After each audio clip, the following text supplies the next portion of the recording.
বহু দশক পর মানুষ আবার চাঁদে ফিরে যাওয়ার জন্য তৈরি হচ্ছে। আর এবারের লক্ষ্যটা কিন্তু শুধু পতাকা লাগানো নয়, বরং সেখানে লম্বা সময়ের জন্য থাকার একটা ব্যবস্থা করা। চলুন আজ আমরা নাসার আর্টেমিস প্রোগ্রামের সেই অবিশ্বাস্য যাত্রার গভীরে যাই, যেখানে এক নীরব কিন্তু ভয়ঙ্কর শত্রুর মোকাবিলা করতে হয়েছে। আর্টেমিস প্রোগ্রামের লক্ষ্যটা কিন্তু একদম পরিষ্কার। প্রথমে চাঁদে গিয়ে সেখানে একটা দীর্ঘমেয়াদী থাকার ব্যবস্থা করা, আর সেখান থেকে যে অভিজ্ঞতা আর জ্ঞান পাওয়া যাবে সেটাকে কাজে লাগিয়ে মানুষের পরবর্তী বিশাল পদক্ষেপের জন্য তৈরি হওয়া। হ্যাঁ, আমি মঙ্গল গ্রহের কথাই বলছি। আক্ষরিক অর্থেই এটা মহাকাশ গবেষণার একটা নতুন অধ্যায়ের শুরু। না, এটা কোনো রকেট বা যান্ত্রিক ত্রুটি নয়। গভীর মহাকাশে মানুষের জন্য সবচেয়ে বড় হুমকিটা আসলে চোখে দেখা যায় না।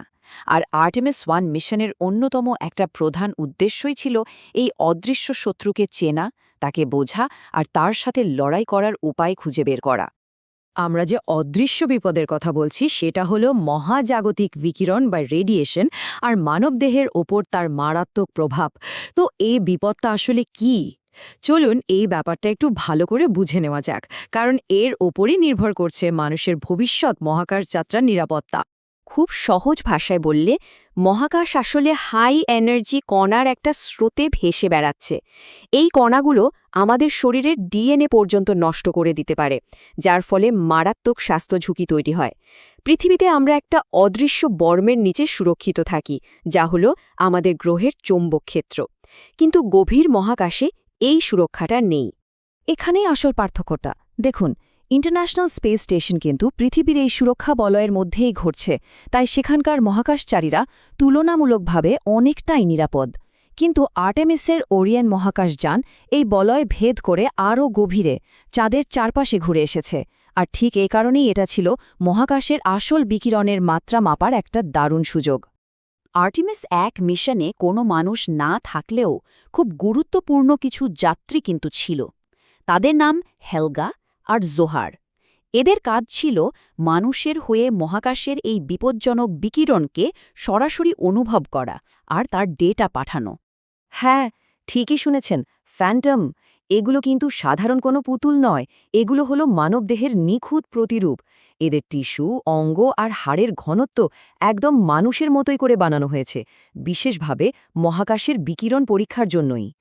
এই যে হেলগা আর জোহার, এদেরকে এমনভাবে ডিজাইন করা হয়েছে যাতে ওরা মানবদেহের ওপর বিকিরণের প্রভাবটা নিখুঁতভাবে রেকর্ড করতে পারে।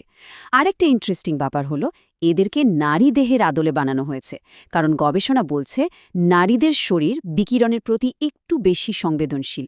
সোজা কথায়, যদি তাদের জন্য সুরক্ষা নিশ্চিত করা যায়, তাহলে সব মহাকাশচারী নিরাপত্তায় নিশ্চিত হয়ে যাবে। পরীক্ষার আসল কৌশলটা এখানেই। জোহার পরেছিল অ্যাস্ট্রোডার নামের একটা বিশেষ রেডিয়েশন প্রুফ ভেস্ট, আর হেলগা ছিল একদম অরক্ষিত।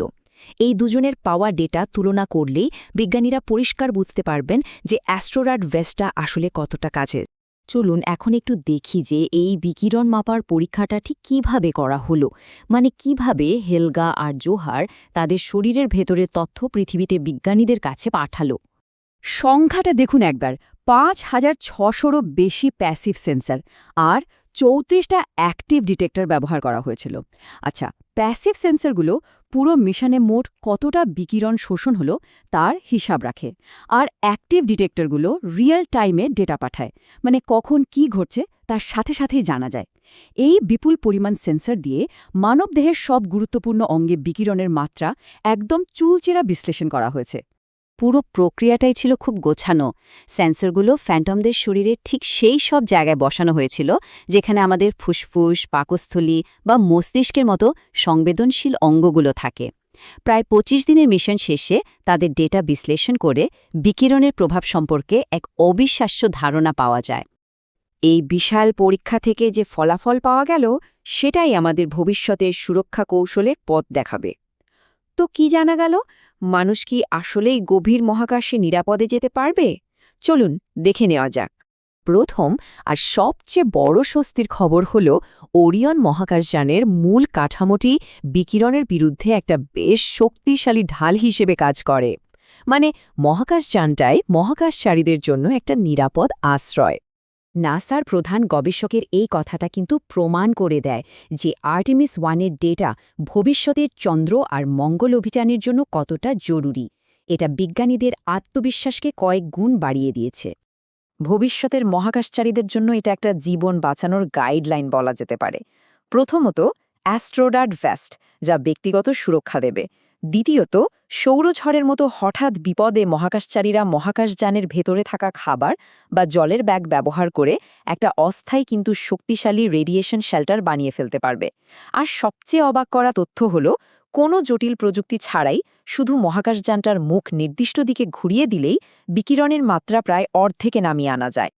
আর্টেমিস 1 থেকে পাওয়া এই জ্ঞান কিন্তু শুধু চাঁদের মিশনের জন্য নয়, এর আসল লক্ষ্য আরও অনেক বড়, আরও অনেক দূরে, আমাদের মঙ্গল যাত্রার প্রস্তুতি। ভাবুন তো, চাঁদে মানুষ হয়তো কয়েক সপ্তাহ কাটাবে, কিন্তু মঙ্গল গ্রহে যেতে আর আসতে তো কয়েক বছর লেগে যাবে। তাই এত লম্বা একটা যাত্রায় মহাকাশচারীদের বিকিরণ থেকে বাঁচানোর জন্য আর্টেমিস 1-এর এই তথ্যগুলো এক কথায় অমূল্য।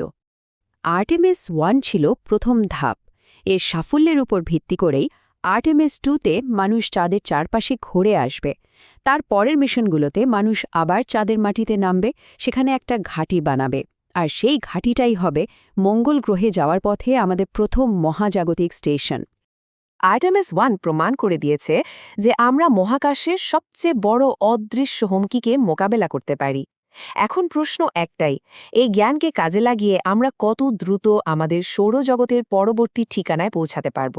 এর উত্তরটা হয়তো ভবিষ্যতই দেবে।